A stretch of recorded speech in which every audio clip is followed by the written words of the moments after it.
Hello everyone, welcome to study wise banking. Guys, स्वागत है आप सभी का अरिथमेटिक के मोस्ट इंपॉर्टेंट क्वेश्चंस के बंडल के सीरीज में। गाइस, यहाँ पे आपको प्लेलिस्ट सेक्शन में एक अरिथमेटिक रिवीजन की प्लेलिस्ट मिलेगी। वहाँ पे हमने क्लास 1 से सभी डिटेल वीडियोस अपलोड कर दिए। यहाँ पे 1000 पजल सीरीज की भी प्लेलिस्ट अवेलेबल है, 500 मेंस लेवल पजल की भी प्लेलिस्ट अवेलेबल है। ये प्रीलिम्स के पजल के लिए एंड ये मेंस के पजल के लिए। यहाँ पे मेंस में पजल छोड़ के जितने भी रिमेनिंग टॉपिक आते हैं उसके लिए यहाँ पे मेंस लेवल रीजनिंग की प्लेलिस्ट अवेलेबल है। आपको सिंप्लीफिकेशन में अगर दिक्कत आती होगी, सिंप्लीफिकेशन में अगर स्पीड बढ़ानी होगी, तो यहाँ पे सिंप्लीफिकेशन सीरीज भी अवेलेबल है। यहाँ पे हम टॉप 1000 क्वेश्चन करने वाले सिंप्लीफिकेशन के, जो कि मोस्ट एक्सपेक्टेड है एंड मोस्ट इंपॉर्टेंट है। यहाँ पे सिलोगिज्म सीरीज की भी प्लेलिस्ट अवेलेबल है। एंड गाइज, मैंने recently top 50 questions of syllogism यहाँ पे अपलोड किए। तो गाइज, अगर आपने ये वीडियो नहीं देखा है तो प्लीज़ एक बार देख लीजिए। ये 1 आवर एंड यहाँ पे 14 मिनट का वीडियो है। यहाँ पे काफ़ी इंपॉर्टेंट एंड काफ़ी आपका कन्फ्यूजन क्लियर होता जाएगा सिलोगिज्म के बारे में, क्योंकि एक एक क्वेश्चन मैंने डिटेल्ड वे में, डीप वे में एक्सप्लेन किया है। तो गाइज, चलिए यहाँ पे वीडियो की भी शुरुआत कर देते हैं। तो यहाँ पे क्वेश्चन नंबर 1 रहा है ये आपके स्क्रीन पे। तो यहाँ पे क्या बोला है, Trisha alone can complete the piece of work in 48 days. इसका मतलब यहाँ पे क्या आएगा, नेम आएगा, यहाँ पे नंबर ऑफ डेज आएंगे, यहाँ पे क्या आएगा, टोटल वर्क आएगा, एंड यहाँ पे क्या आएगी, एफिशिएंसी आएगी। तो ये चार्ट तो आपको पता ही होना चाहिए। तो त्रिशा यहाँ पे 48 डेज में यहाँ पे वर्क कंप्लीट करती है। अब आगे क्या बोला है, Trisha started the work and after 18 days Misha joined her and rest of the work is completed in 20 days. Find the ratio of efficiency of Trisha and यहाँ पे मीशा। तो यहाँ पे त्रिशा एंड यहाँ पे मीशा की आपको एफिशिएंसी निकालनी पड़ेगी, ठीक है। तो यहाँ पे टोटल वर्क में क्या आएगा, यहाँ पे इन दोनों का एलसीएम आएगा, एंड यहाँ पे क्या आएगा, यहाँ पे एफिशिएंसी में क्या आएगा गाइज, एफिशिएंसी में आएगा, एफिशिएंसी इज इक्वल टू क्या होता है, यहाँ पे टोटल वर्क अपॉन यहाँ पे नंबर ऑफ डेज होते हैं। यहाँ तक समझ में आ रहा है। अब गाइज, यहाँ पे क्या बोला है कि यहाँ पे त्रिशा ने कितने दिन तक अकेले काम किया, यहाँ पे 18 दिन तक तो यहाँ पे त्रिशा ने अकेले काम किया। उसके बाद मीशा ज्वाइन करती है, फिर वो दोनों काम करते हैं, ठीक है, दोनों काम करते हैं एंड बाद में यहाँ पे दोनों मिलके 20 डेज में वो काम कंप्लीट कर देते हैं। तो गाइज, यहाँ पे मैं क्या अज्यूम करूँगा, यहाँ पे त्रिशा की एफिशिएंसी अगर x होगी, तो अगर यहाँ पे त्रिशा की एफिशिएंसी x होगी, तो यहाँ पे टोटल नंबर ऑफ वर्क कैसे निकाल सकते हैं, अपॉन यहाँ पे नंबर ऑफ डेज कितने, 48 है, ठीक है। तो यहाँ पे टोटल नंबर ऑफ वर्क क्या आएगा, यहाँ पे 48x आएगा। तो यहाँ पे टोटल नंबर ऑफ वर्क कितना हो गया, यहाँ पे 48x हो गया, ठीक है। यहाँ तक समझ में आ रहा है। अब यहाँ पे क्या बोला है कि त्रिशा 18 डेज तक अकेले काम करती है। अब यहाँ पे त्रिशा की एफिशिएंसी एक दिन की कितनी है, x यूनिट है। तो यहाँ पे 18 दिन में कितना काम कंप्लीट करती होगी, यहाँ पे 18 दिन में, एक दिन में x, तो 18 दिन में कितना हो जाएगा, 18 इंटू x हो जाएगा, ठीक है। यहाँ तक समझ में आ रहा है। अब गाइज, यहाँ पे ये दोनों क्या करते हैं, अब मैं क्या कंसिडर करता हूँ, यहाँ पे मीशा की एफिशिएंसी कितनी हो जाएगी, मीशा की एफिशिएंसी यहाँ पे y हो जाएगी, ठीक है। अब गाइज, यहाँ पे क्या बोला है कि यहाँ पे मीशा एंड यहाँ पे त्रिशा मिल के काम करते हैं। मतलब यहाँ पे मीशा की एफिशिएंसी एंड यहाँ पे त्रिशा की एफिशिएंसी, ये दोनों मिल के काम करते हैं कितने दिन तक, यहाँ पे 20 डेज तक, ठीक है। ये दोनों की एफिशिएंसी एक दिन में इतनी होगी, तो यहाँ पे 20 दिन में कितनी होगी, यहाँ पे x प्लस वाई इंटू यहाँ पे 20 होगी, ठीक है। यहाँ तक समझ में आ रहा है। इज इक्वल टू आपके पास क्या मिलेगा, इज इक्वल टू आपके पास मिलेगा टोटल वर्क, क्योंकि यहाँ पे इन दोनों को मिलकर टोटल वर्क ही कंप्लीट करना है। इज इक्वल टू क्या मिल जाएगा, यहाँ पे 48x मिल जाएगा। यहाँ तक समझ में आ रहा है। अब गाइस, यहाँ पे सॉल्व करते हैं, यहाँ पे हो जाएगा 18x प्लस यहाँ पे हो जाएगा 20x प्लस यहाँ पे 20y इज इक्वल टू क्या हो जाएगा, यहाँ पे 48x हो जाएगा। अब यहाँ पे 20x प्लस यहाँ पे 18x क्या हो जाएगा, यहाँ पे 38x हो जाएगा। तो गाइज, यहाँ पे 38x प्लस यहाँ पे 20y की वैल्यू क्या मिल जाएगी, यहाँ पे 48x वैल्यू मिल जाएगी, ठीक है। यहाँ तक समझ में आ रहा है। तो गाइज, यहाँ पे 20y की वैल्यू क्या मिल जाएगी, ये 38x मैं इस डायरेक्शन में लेके जाऊँगा, तो यहाँ पे मुझे क्या मिलेगा, यहाँ पे 10x मिलेगा, ठीक है। अब गाइज, यहाँ पे 10 से अगर मैं डिवाइड करूँगा तो 10 1 ज़ा 10 एंड यहाँ पे क्या मिलेगा, 10 2 ज़ा y। तो हमारे पास वैल्यू क्या मिल गई गाइज, यहाँ पे मैं थोड़ा मिटा देता हूँ ताकि आपको यहाँ पे पता चल जाए। तो यहाँ पे ये क्या हो गया, यहाँ पे 2y इज इक्वल टू क्या मिल गया, यहाँ पे 2y इज इक्वल टू यहाँ पे 1x मिल गया। तो यहाँ पे x अपॉन y की वैल्यू क्या मिल जाएगी, x अपॉन y की वैल्यू मिल जाएगी, यहाँ पे 2 अपॉन 1 वैल्यू मिल जाएगी, ठीक है। यहाँ तक समझ में आ रहा है। मतलब यहाँ पे x की एफिशिएंसी कितनी होगी, x की एफिशिएंसी यहाँ पे 2 होगी। तो यहाँ पे x इज इक्वल टू मैं 2 बना देता हूँ, ठीक है। अब यहाँ पे y की एफिशिएंसी कितनी होगी गाइज, यहाँ पे y की एफिशिएंसी यहाँ पे 1 यूनिट होगी। तो यहाँ पे y इज इक्वल टू यहाँ पे 1 यूनिट बना देता हूँ। यहाँ तक समझ में आ रहा है। अब गाइज, अगर यहाँ पे x की एफिशिएंसी अगर 2 होगी, तो यहाँ पे x की जगह पे 2 लिखूंगा, तो यहाँ पे टोटल वर्क कितना आएगा, टोटल वर्क यहाँ पे 48 इंटू 2 क्या आता है, 96 आता है। तो यहाँ पे टोटल वर्क 96 आ जाएगा। अब गाइस यहाँ पे मैं टोटल वर्क को मिशा की एफिशिएंसी से डिवाइड कर दूंगा, तो यहाँ पे टोटल वर्क को मिशा से एफिशिएंसी से डिवाइड कर दूंगा तो मुझे क्या मिलेगा, यहाँ पे नंबर ऑफ डेज मिलेंगे। तो यहाँ पे मिशा के कितने नंबर ऑफ डेज हो गए, यहाँ पे मिशा के 96 नंबर ऑफ डेज हो गए, ठीक है। अब गाइस यहाँ पे क्या बोला है, find the ratio of efficiency of Trisha and Misha. तो यहाँ पे इन दोनों की एफिशिएंसी का रेशियो क्या मिल गया, 2:1 मिल गया। तो हमें तो एफिशिएंसी का रेशियो पूछा था, तो यहाँ पे 2:1 मिल गया। तो ये भी क्वेश्चन आपका 101% सॉल्व हो गया। अब नेक्स्ट क्वेश्चन करते गए। यहाँ पे क्या बोला है, यहाँ पे बोला है a train crosses a standing pole of length यहाँ पे 60 मीटर। अब गाइस यहाँ पे बोला है कि एक स्टैंडिंग पोल है जिसकी लेंथ क्या है, यहाँ पे 60 मीटर है। अब ये एक ट्रेन होगी, ये ट्रेन क्या करती होगी, इस पोल को यहाँ पे क्रॉस करती होगी, मतलब इस डायरेक्शन में जाती होगी, ठीक है। अब आगे क्या बोला है, इन 15 सेकंड, तो यहाँ पे 15 सेकंड में क्रॉस करती होगी। अब गाइस यहाँ पे हम क्या कंसिडर करेंगे, अगर यहाँ पे ट्रेन की स्पीड होगी x मीटर पर सेकंड, ठीक है। अगर ट्रेन की स्पीड होगी x मीटर पर सेकंड, तो आपको यहाँ पे फार्मूला क्या पता है, स्पीड इनटू टाइम करूँगा तो मुझे क्या मिलेगा, यहाँ पे डिस्टेंस मिलेगा। तो यहाँ पे बोला है कि ट्रेन पोल को क्रॉस करती है, तो यहाँ पे मैंने अज्यूम कर दिया कि ट्रेन की स्पीड यहाँ पे x मीटर पर सेकंड है, कितने टाइम में क्रॉस करती है, 15 सेकंड में। तो यहाँ पे स्पीड x कितने टाइम में, यहाँ पे 15 सेकंड में। तो यहाँ पे हमें डिस्टेंस मिल जाएगा। तो यहाँ पे d इज इक्वल टू क्या मिल जाएगा guys, d is equal to यहाँ पे 15x मिल जाएगा, ठीक है। यहाँ तक समझ में आ रहा है। अब गाइज आगे क्या बोला है, and the platform of length यहाँ पे 120 किलोमीटर इन 35 सेकंड। तो गाइज यहाँ पे क्या हो जाएगा, यहाँ पे हो जाएगा डिस्टेंस, हो जाएगा डिस्टेंस अपॉन यहाँ पे स्पीड क्या हो जाएगी, डिस्टेंस अपॉन स्पीड यहाँ पे टाइम हो जाएगा, ठीक है। यहाँ तक समझ में आ रहा है। अब गाइस यहाँ पे अगर ट्रेन कोई भी प्लेटफॉर्म को क्रॉस करती होगी तो यहाँ पे डिस्टेंस कितना होता है, प्लेटफॉर्म का डिस्टेंस टोटल एंड यहाँ पे ट्रेन का डिस्टेंस टोटल, ठीक है। ये दोनों डिस्टेंस की यहाँ पे एडिशन होती है, ये नहीं भूलना है आपको, ठीक है। तो यहाँ पे डिस्टेंस कितना हो जाएगा टोटल, तो यहाँ पे बोला है कि प्लेटफॉर्म की लेंथ कितनी है, 120 मीटर है। तो यहाँ पे मैं बना देता हूँ, यहाँ पे प्लेटफॉर्म की लेंथ कितनी हो जाएगी, यहाँ पे 120 मीटर हो जाएगी।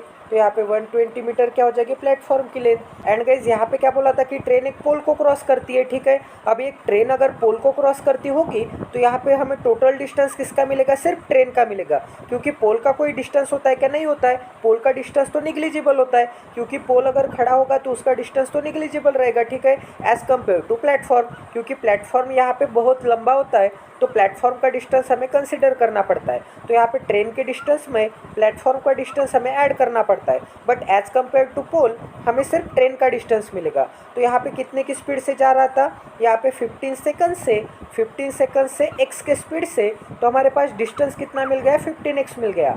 ये क्या हो गया, यहाँ पे ट्रेन का डिस्टेंस हो गया, ठीक है। अब गाइस यहाँ पे मैंने आपको क्या बोला था, यहाँ पे 120 मीटर क्या है, प्लेटफॉर्म की लेंथ है, एंड यहाँ पे 15x क्या है, 15x यहाँ पे ट्रेन की लेंथ है। अब यहाँ पे टोटल डिस्टेंस तो हो गया, टोटल डिस्टेंस हो गया, कितने टाइम में कंप्लीट करता है, यहाँ पे 35 सेकंड में। तो यहाँ पे मैं 35 सेकंड बना देता हूँ, ठीक है।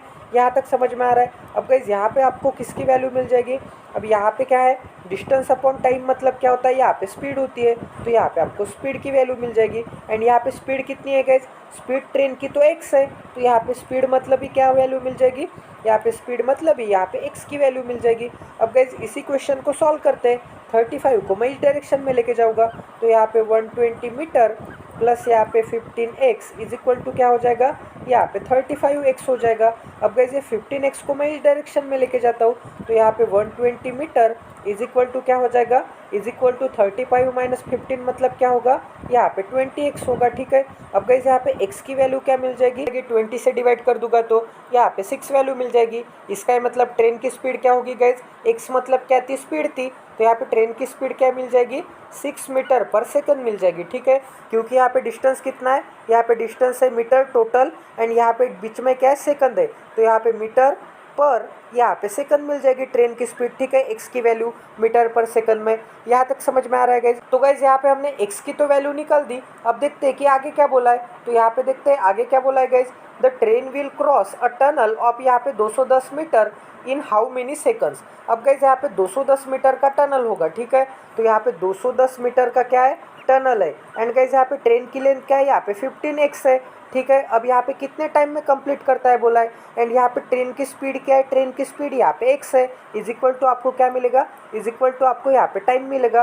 तो x की वैल्यू तो आपके पास है, x की वैल्यू क्या है, 6 है, तो यहाँ पे 210 मीटर प्लस यहाँ पे x की वैल्यू की जगह पे मैं 6 लिखूँगा तो 15 सका 90, तो यहाँ पे 90 मीटर हो जाएगा, ठीक है। एंड गाइज यहाँ पे क्या हो जाएगा, नीचे 6 मीटर पर सेकंड हो जाएगा। यहाँ तक समझ में आ रहा है। इज इक्वल टू क्या हो जाएगा, इज इक्वल टू यहाँ पे टाइम की वैल्यू मिल जाएगी, टी की वैल्यू मिल जाएगी। तो यहाँ पे 210 प्लस 90 क्या होता है, यहाँ पे 300 होता है। तो यहाँ पे मैं बना देता हूँ, यहाँ पे 300 मीटर अपॉन क्या है, यहाँ पे 6 मीटर पर सेकंड है। तो यहाँ पे मीटर पर सेकंड है, तो ये सेकंड ऊपर चला जाएगा, ठीक है। तो यहाँ पे सेकंड चला जाएगा एंड मीटर से मीटर कट हो जाएगा, तो ऊपर हमारे पास सिर्फ सेकंड मिला। 6 से डिवाइड करूँगा तो क्या मिलेगा, 6 5 30 एंड 0, मतलब यहाँ पे 50 मिल गया। तो यहाँ पे क्या हो जाएगा, 50 सेकंड इसको यहाँ पे टाइम लगेगा टनल पार करने के लिए, जो कि यहाँ पे 210 मीटर की है। यहाँ तक समझ में आ रहा है। गाइज ये पीओ लेवल के क्वेश्चन है, ये क्लरिकल मेंस लेवल के क्वेश्चन है। तो गाइज आपको ये क्वेश्चन थोड़े डिफिकल्ट भी लग सकते हैं एंड थोड़े लेंदी भी लग सकते हैं। आपको प्रैक्टिस ही इतनी अच्छी करनी होगी कि एग्जाम में कभी भी प्रॉब्लम नहीं आएगा। अब गाइज नेक्स्ट क्वेश्चन करते हैं। तो यहाँ पे नेक्स्ट क्वेश्चन में क्या दिया है, यहाँ पे बोला है a man covers 33.33% of the journey 8 kilometre per hour के स्पीड से। तो यहाँ पे 33.33% की फ्रैक्शन क्या होती है, 33% की फ्रैक्शन होती है, यहाँ पे 1/3 होती है। मतलब 3 का 33.33% क्या होता है, यहाँ पे 1 होता है। मतलब यहाँ पे टोटल डिस्टेंस अगर 3 होगा तो उसका 33.33% कवर करता है, मतलब यहाँ पे 1 यूनिट कवर करता है। अब गाइज ये भी 1 यूनिट होगा एंड यहाँ पे रिमेनिंग जितना होगा ये भी 1 यूनिट होगा। यहाँ पे 3 टुकड़े कर दिए मैंने। अब गाइज यहाँ पे क्या बोला है कि यहाँ पे first journey 8 kilometre per hour के स्पीड से करता है।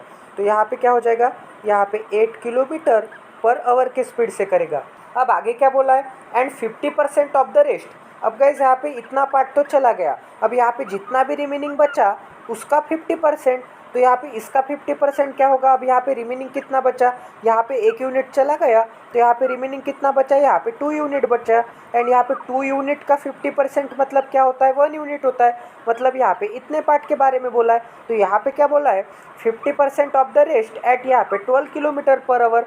एंड गाइज यहाँ पे 50% ऑफ द रेस्ट मतलब यहाँ पे 12 किलोमीटर पर आवर के स्पीड से चलता है, ठीक है। तो यहाँ पे हो जाएगा 12 किलोमीटर पर आवर के स्पीड से चलता है। अब गाइज आगे क्या बोला है, and the remaining journey at यहाँ पे 16 किलोमीटर पर आवर। तो यहाँ पे 16 किलोमीटर पर आवर के स्पीड से क्या करता है, रिमेनिंग जर्नी करता है। तो यहाँ पे 3 भाग तो हो गए, ठीक है। अब गाइज आगे क्या बोला है, फाइंड द एवरेज स्पीड। तो एवरेज स्पीड का फार्मूला तो आपको पता ही होना चाहिए। एवरेज स्पीड का फार्मूला क्या है, यहाँ पे टोटल डिस्टेंस अपॉन क्या है, यहाँ पे टोटल टाइम है। तो टोटल डिस्टेंस कितना है, यहाँ पे 3 यूनिट है। तो गाइज यहाँ पे मैं बना देता हूँ, यहाँ पे टोटल डिस्टेंस कितना है, यहाँ पे average speed is equal to क्या आ जाएगा, average speed is equal to total distance मतलब यहाँ पे 3 यूनिट है। एंड टोटल टाइम कैसे निकालेंगे गाइज, टाइम का फार्मूला तो आपको यहाँ पे पता होगा। टाइम का फार्मूला क्या होता है, टाइम का फार्मूला यहाँ पे डिस्टेंस अपॉन स्पीड होता है। तो यहाँ पे डिस्टेंस कितना है, 1 यूनिट है, ठीक है। तो यहाँ पे 1 यूनिट अपॉन यहाँ पे स्पीड कितनी है, 8 किलोमीटर पर आवर। तो यहाँ पे T1 की वैल्यू क्या मिल जाएगी, मतलब इतने पार्ट का टाइम कितना लगेगा, T1 की वैल्यू क्या हो जाएगी, 1/8 हो जाएगी, ठीक है। तो यहाँ पे क्या हो जाएगा, तो यहाँ पे फार्मूला में टोटल टाइम मतलब T1 प्लस यहाँ पे T2 प्लस यहाँ पे T3। तो गाइज यहाँ पे क्या हो जाएगा, यहाँ पे 3 यूनिट अपॉन यहाँ पे T1 की वैल्यू क्या हो जाएगी, 1/8, मतलब यहाँ पे 1 unit upon 8 kilometre per hour. अब गाइज यहाँ पे T2 की वैल्यू कैसे निकालेंगे, T2 की वैल्यू यहाँ पे 1 यूनिट मतलब डिस्टेंस अपॉन यहाँ पे 12 किलोमीटर पर आवर, ठीक है। तो यहाँ पे T2 की वैल्यू आ जाएगी प्लस में यहाँ पे 1 अपॉन यहाँ पे 12 किलोमीटर पर आवर। यहाँ तक समझ में आ रहा है, 1 यूनिट अपॉन। एंड T3 की वैल्यू क्या आ जाएगी, यहाँ पे 1 यूनिट अपॉन यहाँ पे 16 किलोमीटर पर आवर आ जाएगी, क्योंकि यहाँ पे T3 की स्पीड क्या है, स्पीड है 16 एंड यहाँ पे डिस्टेंस कितना है, 1 यूनिट है। तो यहाँ पे डिस्टेंस अपॉन स्पीड करूँगा तो मुझे यहाँ पे इतना टाइम मिलेगा, ठीक है। अब गाइज इसे सॉल्व करते हैं तो हमें एवरेज स्पीड मिल जाएगी।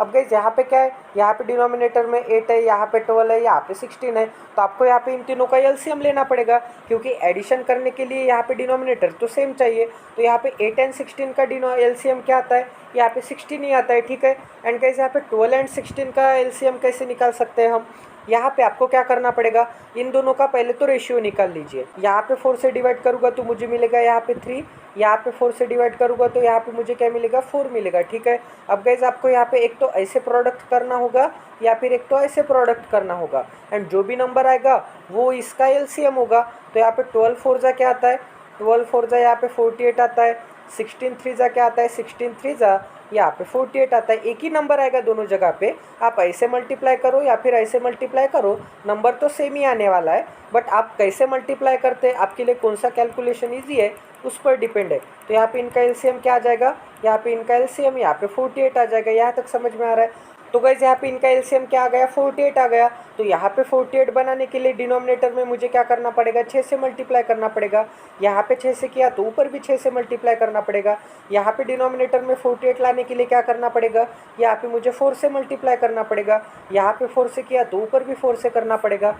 यहाँ पे डिनोमिनेटर में 48 लाने के लिए यहाँ पे मुझे 3 से मल्टीप्लाई करना पड़ेगा, ठीक है।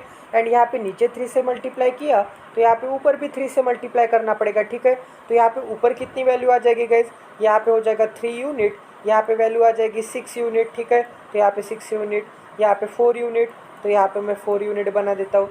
यहाँ पे 3 यूनिट, तो यहाँ पे मैं 3 यूनिट बना देता हूँ। अब यहाँ पे टोटल डिनोमिनेटर में क्या आ जाएगा, यहाँ पे भी 48, यहाँ पे भी 48, यहाँ पे भी 48। अब इन तीनों की एडिशन कर दी तो यहाँ पे 48 कॉमन लिख दूंगा, 48 यूनिट आ जाएगी। तो 48 यूनिट तो यहाँ पे ऊपर चला जाएगा, ठीक है। तो यहाँ पे 48 यूनिट को मैं यहाँ पे इसके ऊपर ही लिख देता हूँ सीधे सीधे। तो यहाँ पे क्या हो जाएगा, इंटू यहाँ पे 48 यूनिट हो जाएगा। तो यहाँ पे 6 यूनिट प्लस 4 यूनिट, यहाँ पे क्या हो जाएगा 10 यूनिट, 10 यूनिट प्लस यहाँ पे 3 यूनिट क्या हो जाएगा, यहाँ पे 13 यूनिट हो जाएगा। तो यहाँ पे इतनी जगह पे क्या हो जाएगा, यहाँ पे 13 यूनिट हो जाएगा। तो यहाँ पे मैं 13 यूनिट बना देता हूँ। तो यहाँ पे हो जाएगा 13 यूनिट। अब गैस यहाँ पे डिवाइड कर सकते हैं क्या, नहीं कर सकते। तो यहाँ पे वैल्यू क्या हो जाएगी गैस, यहाँ पे वैल्यू हो जाएगी, यहाँ पे 3 चौक 12, तो यहाँ पे 120 एंड 8 त्रिक 24, तो यहाँ पे 144 आ जाएगी, ठीक है। 144 अपॉन 13 यूनिट, तो यहाँ पे मैं बना देता हूँ 144 अपॉन क्या आ जाएगी, यहाँ पे 13 वैल्यू आ जाएगी। अब गाइज इसे सॉल्व करके देखते हैं। तो यहाँ पे 13 से डिवाइड करूँगा तो क्या मिलेगा, 13 वन जा 13 मिलेगा, ठीक है। अब गाइज ऊपर क्या बचा, 1 बचा एंड यहाँ पे 4 एंड यहाँ पे फिर से 14 को 13 से डिवाइड कर सकते हैं। तो 13 वन जा 13, फिर क्या बचा, 1 बचा। तो इसे हम कैसे लिख सकते हैं, 1 बचा तो यहाँ पे 1 अपॉन यहाँ पे 13। तो इसकी वैल्यू क्या आ जाएगी, यहाँ पे 11 1 अपॉन 13 किलोमीटर पर आवर इसकी क्या आ जाएगी, वैल्यू आ जाएगी, ठीक है। मतलब एवरेज स्पीड इतनी हो जाएगी। आप यहाँ पे 144 अपॉन 13 अगर ये ऑप्शन में होगा तो ये भी करेक्ट है, इसे मैंने यहाँ पे सिंप्लीफाई कर दिया तो ये भी ऑप्शन करेक्ट है, ठीक है। बात तो एक ही है। अब गाइस यहाँ पे नेक्स्ट क्वेश्चन करके देखते हैं। तो यहाँ पे क्या बोला है, रमेश गिव्स इज यहाँ पे 33.33% इनकम टू हिज वाइफ। अब गाइस यहाँ पे रमेश क्या करता है, अपनी 33.33% इनकम अपने वाइफ को देता है। अब आगे क्या बोला है, out of the remaining he deposit 60% in the bank. अब यहाँ पे जितने भी रिमेनिंग होगी उसमें से ये 60% यहाँ पे बैंक में डिपॉजिट करता है एट यहाँ पे 12.5% पर एनम यहाँ पे कंपाउंड इंटरेस्ट से। अब आगे क्या बोला यहाँ पे, ही गेट्स यहाँ पे 65,100 interest after 3 years, find his monthly income. अब गाइस यहाँ पे क्या बोला है, Ramesh 33.33% of his income wife को देता है। तो यहाँ पे 33% की फ्रैक्शन क्या होती है, 1/3 होती है। मतलब यहाँ पे 3 का 33.33% क्या होता है, 1 होता है। तो अगर उसकी इनकम यहाँ पे 3 यूनिट होगी तो वो क्या करता है गाइज, वो 1 यूनिट क्या करता है, उसके वाइफ को देता है, ठीक है। तो 1 यूनिट वाइफ को देता है तो उसके पास रिमेनिंग कितनी बचेगी, यहाँ पे बचेगी रिमेनिंग यहाँ पे 2 यूनिट बचेगी, ठीक है। यहाँ तक समझ में आ रहा है, इतना समझ में आ रहा है। अब यहाँ पे बोला है कि जितने भी रिमेनिंग बचेगी उसका यहाँ पे 60% वो क्या करता है, बैंक में डिपॉजिट कर देता है। तो यहाँ पे जितने भी रिमेनिंग बची है उसका यहाँ पे 60% क्या करता है, यहाँ पे बैंक में डिपॉजिट कर देता है, ठीक है। तो यहाँ पे 60% उसने बैंक में डिपॉजिट कर दिया, कितने रेट पे, यहाँ पे 12.5% पर एनम कंपाउंड इंटरेस्ट के रेट पे। तो कंपाउंड इंटरेस्ट मतलब क्या होता है गाइज, अगर आपने 100 रुपीज़ अगर बैंक में डिपॉजिट कर दी होगे यहाँ पे 10% के रेट से, एंड आपने इन्वेस्टमेंट यहाँ पे 3 ईयर के लिए की होगी, मतलब first year, second year and यहाँ पे 3 ईयर के लिए की होगी। तो फर्स्ट ईयर में आपका इंटरेस्ट कितना आएगा, यहाँ पे 100 रुपीज़ पे यहाँ पे 10% का यहाँ पे रेट लगेगा, तो आपको यहाँ पे 10 रुपीज़ का इंटरेस्ट मिलेगा। तो आपकी यहाँ पे टोटल वैल्यू कितनी हो गई, टोटल वैल्यू यहाँ पे 100 प्लस यहाँ पे 10 यूनिट हो गई, ठीक है। मतलब यहाँ पे 110 यूनिट हो गई। अब गाइज ये आपकी क्या हो गई, टोटल वैल्यू हो गई। अब गाइज आपको नेक्स्ट ईयर में यहाँ पे इंटरेस्ट किस पे लगेगा, नेक्स्ट ईयर में ये प्रिंसिपल पे इंटरेस्ट नहीं लगेगा, नेक्स्ट ईयर में यहाँ पे 110 पे इंटरेस्ट लगेगा। मतलब यहाँ पे 10% इंटरेस्ट होगा, यहाँ पे लगेगा। तो यहाँ पे 10% इंटरेस्ट लगने के बाद यहाँ पे इसका 10% क्या होता है, 11 होता है। तो आपको यहाँ पे 11 यूनिट का यहाँ पे इंटरेस्ट मिलेगा सेकेंड ईयर में। फर्स्ट ईयर में तो 10 ईयर का मिला था, अब यहाँ पे सेकंड ईयर में कितने यूनिट का मिला, यहाँ पे 11 यूनिट का मिला। अब गाइज आपके पास प्रिंसिपल कितना हो गया, तो गाइज यहाँ पे 110 तो पहले था, अभी फिर से 11 यूनिट मिल गया, तो आपके पास प्रिंसिपल कितना हो गया, यहाँ पे 121 यूनिट का मिल गया। ठीक है, अब गाइज यहाँ पे क्या होगा, अब यहाँ पे थर्ड ईयर में अब गाइज यहाँ पे प्रिंसिपल पे इंटरेस्ट नहीं लगेगा, अब गाइज यहाँ पे 121 पे इंटरेस्ट लगेगा। मतलब यहाँ पे प्रिंसिपल पे तो इंटरेस्ट लग ही रहा है, साथ ही साथ यहाँ पे इंटरेस्ट पे भी इंटरेस्ट लग रहा है। इसका मतलब इंटरेस्ट का यहाँ पे कंपाउंडेशन हो रहा है, इंटरेस्ट यहाँ पे बढ़ रहा है। ठीक है, तो यहाँ पे क्या हो जाएगा, इसका 10% क्या हो जाएगा 121 का, तो यहाँ पे 12 पॉइंट यहाँ पे 1% हो जाएगा। ठीक है, तो यहाँ पे 12.1 रुपीज़ हो जाएगा। तो यहाँ पे इंटरेस्ट क्या मिल जाएगा, यहाँ पे 12.1 रुपीज़ मिल जाएगा। तो आपको यहाँ पे क्या दिख रहा है, यहाँ पे इंटरेस्ट तो बढ़ रहा है धीरे धीरे। तो यहाँ पे टोटल वैल्यू कितनी हो जाएगी, यहाँ पे 121 प्लस यहाँ पे 12.1%, तो यहाँ पे हो जाएगा 1.3, यहाँ पे क्या हो जाएगा, यहाँ पे भी हो जाएगा 3 एंड यहाँ पे 0.1। तो आपको यहाँ पे ब्याज कितना मिलेगा, आपने 100 यूनिट यहाँ पे इन्वेस्ट किए थे, तो आपको यहाँ पे इंटरेस्ट कितना मिलेगा, यहाँ पे 33 पॉइंट यहाँ पे 1 रुपीज़ इंटरेस्ट मिलेगा ओवरऑल, क्योंकि आपने 100 रुपीज़ इन्वेस्ट किए एंड वो कितने बन गए, यहाँ पे 133.1% बन गए। तो यहाँ पे इंटरेस्ट कितने पे बढ़ गया, यहाँ पे 33.1% पे बढ़ गया। अब गाइज वही अगर मैं यहाँ पे सिंपल इंटरेस्ट की बात करूँगा, तो यहाँ पे सिंपल इंटरेस्ट क्या होता है, सिंपल इंटरेस्ट 100 रुपीज़ पे यहाँ पे 10% के इंटरेस्ट से यहाँ पे 3 ईयर के लिए, तो ये होगा फर्स्ट ईयर, ये होगा सेकंड ईयर एंड ये होगा थर्ड ईयर। तो यहाँ पे फर्स्ट ईयर में कितना ब्याज मिलेगा, यहाँ पे 10 मिलेगा, क्योंकि 100 का 10% क्या होता है 10 रुपीज़ होता है। सेकंड ईयर में क्या मिलेगा, 10 ही रुपीज़ मिलेगा।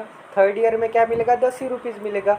मतलब यहाँ पे एवरी टाइम पे आपको इंटरेस्ट किस पे मिलेगा, यहाँ पे ओरिजिनल प्रिंसिपल पे मिलेगा। मतलब यहाँ पे तीनों ईयर में इंटरेस्ट क्या है, सेम है। बट गाइज वहीं पे कंपाउंड इंटरेस्ट में यहाँ पे इंटरेस्ट सेम था क्या, नहीं था। यहाँ पे एवरी ईयर में आपको इंटरेस्ट यहाँ पे डिफरेंट मिल रहा था, क्योंकि हम यहाँ पे प्रिंसिपल पे तो इंटरेस्ट ले रहे थे, बट यहाँ पे इंटरेस्ट पे भी हम इंटरेस्ट लगा रहे थे। ठीक है, क्योंकि गाइज यहाँ पे इंटरेस्ट कितना हो गया, यहाँ पे इंटरेस्ट 11 हो गया। अब ये 11 कैसे हो गया, यहाँ पे प्रिंसिपल का इंटरेस्ट क्या होता है, 100 का 10% क्या होता है, 100 का 10% तो यहाँ पे 10 होता है। एंड गाइज यहाँ पे तो 11 आ गया, तो यहाँ पे इंटरेस्ट का भी इंटरेस्ट लेना था, बोला था मैंने। ठीक है, तो यहाँ पे इंटरेस्ट फर्स्ट ईयर के इंटरेस्ट का इंटरेस्ट कितना आएगा, 10 का 10% क्या होता है 1 होता है, तो यहाँ पे 10 का 10% क्या हो जाएगा 1 हो जाएगा। तो यहाँ पे सेकेंड ईयर में इंटरेस्ट कितना आ जाएगा टोटल, तो यहाँ पे प्रिंसिपल का इंटरेस्ट एंड यहाँ पे फर्स्ट ईयर का इंटरेस्ट, तो ऐसे मिला के सेकंड ईयर में इतना इंटरेस्ट मिलेगा, 11 यूनिट इंटरेस्ट मिलेगा।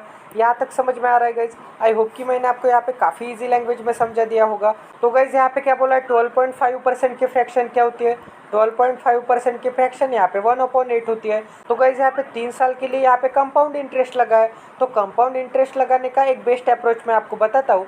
तो यहाँ पे 8 पे यहाँ पे 12.5% का इंटरेस्ट, मतलब एक का इंटरेस्ट, क्योंकि एक का 12.5% क्या होता है, एक होता है। ठीक है, 8 का 12.5% क्या होता है, यहाँ पे 1 होता है। तो गाइज यहाँ पे फर्स्ट ईयर में वो चीज़ 8 पे एक बढ़ के कितनी हो गई होगी, यहाँ पे 9 हो गई होगी। ठीक है, एंड गाइज फिर से सेकंड ईयर में 8 से वो चीज़ बढ़ के यहाँ पे 9 हो गई होगी, एंड फिर से थर्ड ईयर में 8 से बढ़ के यहाँ पे 9 हो गई होगी। आपको यहाँ पे सक्सेसिव मल्टीप्लिकेशन लगाना पड़ेगा। ठीक है, तो यहाँ पे 8 का क्यूब क्या आता है, 8 का क्यूब यहाँ पे 512 आता है। यहाँ पे 9 का क्यूब क्या आता है, 9 का क्यूब यहाँ पे 729 आता है। ठीक है, तो गाइज यहाँ पे उसने अगर 512 इन्वेस्ट किए होंगे तो उसके पास एंड में कितने रुपीज़ आएंगे, यहाँ पे 729 रुपीज़ आएंगे। ये यहाँ पे सक्सेसिव मल्टीप्लिकेशन का फार्मूला है, जो कि आपको यहाँ पे पता होना चाहिए। इसका डिटेल मैं आपको यहाँ पे अरिथमेटिक के डिटेल वीडियो में बताऊंगा। तो यहाँ पे 3 ईयर के लिए था, इसलिए मैंने यहाँ पे 3 ईयर के लिए यहाँ पे 8 को मल्टीप्लाई कर दिया। ठीक है, तो गाइज यहाँ पे कितने से बढ़ गई वैल्यू, कितने रुपीज़ का इंटरेस्ट मिल गया आपके पास। तो यहाँ पे 72 में से क्या निकालना है, 72 में से 51 निकालना है। तो क्या बचेगा, यहाँ पे 21 बचेगा। एंड यहाँ पे 9 में से 2 चला गया, क्या बचेगा, यहाँ पे 7 बचेगा। तो यहाँ पे 217 यूनिट की वैल्यू क्या हो जाएगी, इतना यहाँ पे इंटरेस्ट लगा होगा। ठीक है, बट यहाँ पे क्या बोला है, यहाँ पे तो इंटरेस्ट कितना है, यहाँ पे 65100 का इंटरेस्ट है। तो गाइज यहाँ पे 217 यूनिट की वैल्यू क्या हो जाएगी, यहाँ पे 651, यहाँ पे 0 एंड यहाँ पे 0 हो जाएगी। ठीक है, अब गाइज यहाँ पे मैं अगर 2 से मल्टीप्लाई करूँगा तो मुझे यहाँ पे दिख रहा है कि 200 का यहाँ पे 3 गुना है 600 एंड 17 का यहाँ पे 3 गुना है यहाँ पे 51। ठीक है, तो यहाँ पे 3 टाइम्स वैल्यू जा रही है एंड ये पीछे 20। तो यहाँ पे क्या वैल्यू आ गई, 1 यूनिट की वैल्यू क्या आ गई, एक यूनिट की वैल्यू यहाँ पे 300 आ गई। अगर गाइज यहाँ पे एक यूनिट की वैल्यू 300 है तो यहाँ पे 512 यूनिट की वैल्यू क्या आ जाएगी, क्योंकि उसने कितने पैसे इन्वेस्ट किए थे, यहाँ पे 512 रुपीज़ इन्वेस्ट किए थे। और हमें क्या निकालने को बोला है, फाइंड हिज मंथली इनकम, तो हमें 3 यूनिट की वैल्यू निकालने को बोला है। और हमें क्या दिया है, यहाँ पे 16% उसने यहाँ पे बैंक में इन्वेस्ट किए थे, ठीक है, बैंक में इन्वेस्ट किए थे, 16% इन्वेस्ट किए थे, 16% मतलब यहाँ पे 512 रुपीज़ इन्वेस्ट किए थे, ठीक है। तो एक यूनिट की वैल्यू अगर 300 होगी तो 512 यूनिट की वैल्यू कितनी हो जाएगी। तो गाइस यहाँ पे 500 का 3 गुना कितना होता है, 500 का 3 गुना आता है यहाँ पे 1500, एंड यहाँ पे 12 का 3 गुना क्या होता है, 12 का 3 गुना यहाँ पे 36 होता है। तो यहाँ पे 1536 वैल्यू हो जाएगी। एंड ये पीछे 20, तो यहाँ पे पीछे 20 लग जाएंगे। तो यहाँ पे कितनी वैल्यू आ जाएगी, यहाँ पे 1,53,000 वैल्यू आ जाएगी। ये क्या हो गई गाइज, ये यहाँ पे 60% की वैल्यू हो गई, क्योंकि यहाँ पे 60% ही उसने बैंक में इन्वेस्ट कर दिए थे। तो यहाँ पे 60% की वैल्यू यहाँ पे इतनी है। तो यहाँ पे 100% की वैल्यू मतलब यहाँ पे 2 यूनिट की वैल्यू कितनी आ जाएगी, तो 100% की वैल्यू निकालेंगे तो यहाँ पे 2 यूनिट की वैल्यू मिल जाएगी। एंड ये 100% की वैल्यू निकालेंगे, ये क्या है, यहाँ पे 60% की वैल्यू है, ठीक है। तो 100% की वैल्यू निकालेंगे सबसे पहले, तो मतलब यहाँ पे 2 यूनिट की वैल्यू मिल जाएगी। एंड 2 यूनिट की वैल्यू मिल गई तो आपको यहाँ पे 3 यूनिट की भी वैल्यू निकाल सकते हैं, क्योंकि ये क्या है, टोटल इनकम है, ठीक है। गाइस यहाँ पे 60% की वैल्यू क्या आ गई, तो यहाँ पे मैं थोड़ा मिटा के बना देता हूँ। तो यहाँ पे आ जाएगा 15, यहाँ पे 36 एंड पीछे 20। ये क्या आ गई गाइज, यहाँ पे 60% की वैल्यू आ गई। अब गाइज यहाँ पे 100% की फ्रैक्शन कैसे निकाल सकते हैं, यहाँ पे 100 अपॉन यहाँ पे 60 से मल्टीप्लाई करना पड़ेगा। तो आपको क्या मिलेगा, यहाँ पे 100% की फ्रैक्शन मिल जाएगी।